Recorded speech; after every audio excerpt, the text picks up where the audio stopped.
मैं तो रक्षा शक्ति यूनिवर्सिटी में ये भी चाहूंगा कि वहां ऐसे लोग भी तैयार हो जो जेल की व्यवस्थाओं के संबंध में उनकी मास्टरी हो। जेल की व्यवस्थाएं आधुनिक कैसी बने, जेल के अंदर जो कैदी है या जो अंडर ट्रायल है उनकी साइकी को अटेंड कर करके काम करने वाले लोग कैसे तैयार हो, वो गुनाह से बाहर कैसे निकले, किस परिस्थितियों में गुनाह करने गया था, इन सारी मनोवैज्ञानिक अध्ययन का काम फॉरेंसिक साइंस यूनिवर्सिटी में भी क्रिमिनल मेंटालिटी का बहुत बड़ा अच्छा अध्ययन होता है। रक्षा शक्ति यूनिवर्सिटी में भी उसका एक पहलू होता होगा। मैं समझता हूं क्या हमारे यहां से ऐसे लोग तैयार हो सकते हैं कि जिनकी एक्सपर्टाइज यही हो, जो कैदियों के अंदर पूरे जेल के माहौल को बदलने में काम कर सकते हो, उनकी साइकी को अटेंड कर सकते हो और एक अच्छा मनुष्य बना करके वो जेल से भी बाहर निकले। इसके लिए योग्य ह्यूमन रिसोर्स की आवश्यकता होती है। सिर्फ जो कल तक पुलिस में काम, लॉ एंड ऑर्डर का काम किसी शहर के किसी कोने में संभालता हो और अचानक उसको कह दिया जाएगा अब जाओ जेल में संभालो, उसकी ट्रेनिंग तो है नहीं। ठीक है, उसका इतनी ट्रेनिंग है कि इस प्रकार के क्रिमिनल लोगों के साथ कैसे बैठना उठना हो तो उसको जानता है, लेकिन इतने से बात बनती नहीं है। मैं समझता हूं कि इतने सारे क्षेत्र फैल चुके हैं, उन सभी क्षेत्रों के लिए हमने इस दिशा में प्रयास करना होगा। आज मुझे इस रक्षा यूनिवर्सिटी का ये भव्य भवन का लोकार्पण करने का अवसर मिला है। जब हम इसके लिए जगह आइडेंटिफाई कर रहे थे तब मेरे सामने बहुत बड़े प्रश्न आए थे, बड़े दबाव आते थे। हर एक का कहना था साहब आप इतना दूर क्यों भेज रहे हैं, ये क्यों कर रहे हैं, लेकिन मेरा मत था कि अगर गांधीनगर से अगर 25-50 किलोमीटर दूर जाना पड़े, इससे यूनिवर्सिटी की अहमियत कम नहीं होती है। अगर यूनिवर्सिटी में दम होगा तो गांधीनगर का सबसे बड़ा फोकस एरिया बन सकता है। और आज ये भवन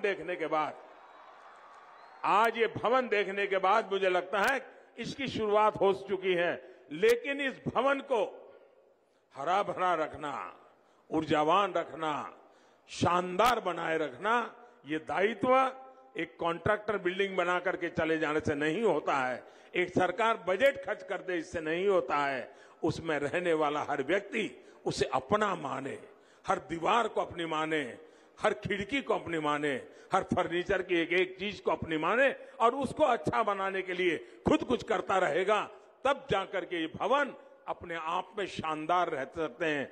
एक जमाना था अहमदाबाद में जब IIM बना था, 50 साल पहले की बात है, 50-60 साल पहले का वो भवन पूरे हिंदुस्तान में एक मॉडल के रूप में माना जाता था। बाद में जब नेशनल लॉ यूनिवर्सिटी का हमारा भवन बना तो पूरे हिंदुस्तान में नेशनल लॉ यूनिवर्सिटी के भवन की तरफ लोगों का आकर्षण हुआ था। मैं आज पक्का मानता हूं कि आने वाले दिनों में ये रक्षा यूनिवर्सिटी का कैंपस भी लोगों के लिए आकर्षण का कारण बनेगा।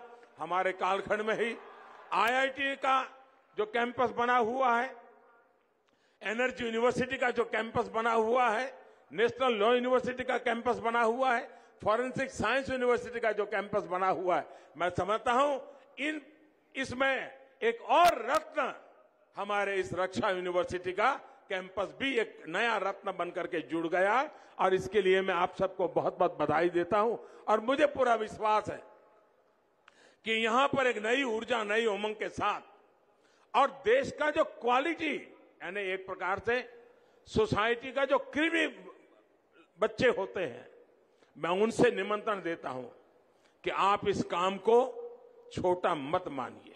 आइए, ये देश की सेवा करने का बहुत बड़ा क्षेत्र है और कोई यहां आए हुए भी और हमारे पुलिस के जवान भी, हमारी होम मिनिस्ट्री भी, ये कभी गलती हम नहीं करें।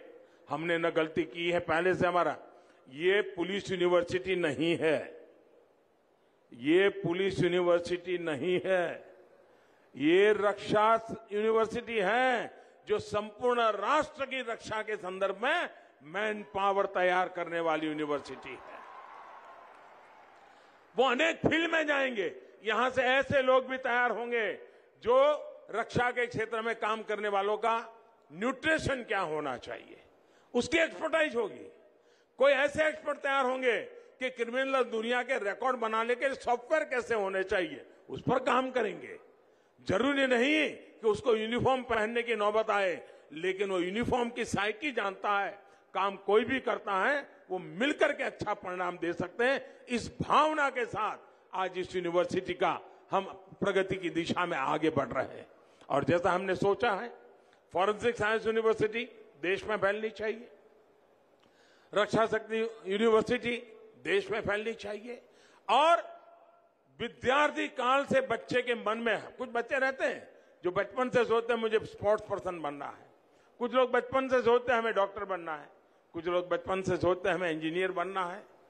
ये एक क्षेत्र है, भले आज एक तबका है जो आज भी नकारात्मक का वातावरण यूनिफॉर्म के प्रति बना हुआ है, लेकिन हम अपने कर्तव्य से, अपने कठोर परिश्रम से और अपने मानवीय मूल्यों की इज्जत करते हुए काम करेंगे। तो मुझे पक्का विश्वास है कि जो परसेप्शन बना हुआ है उसको बदल करके सामान्य मानवीय में विश्वास जताने का काम हमारी ये यूनिफॉर्म फोर्स कर सकते हैं।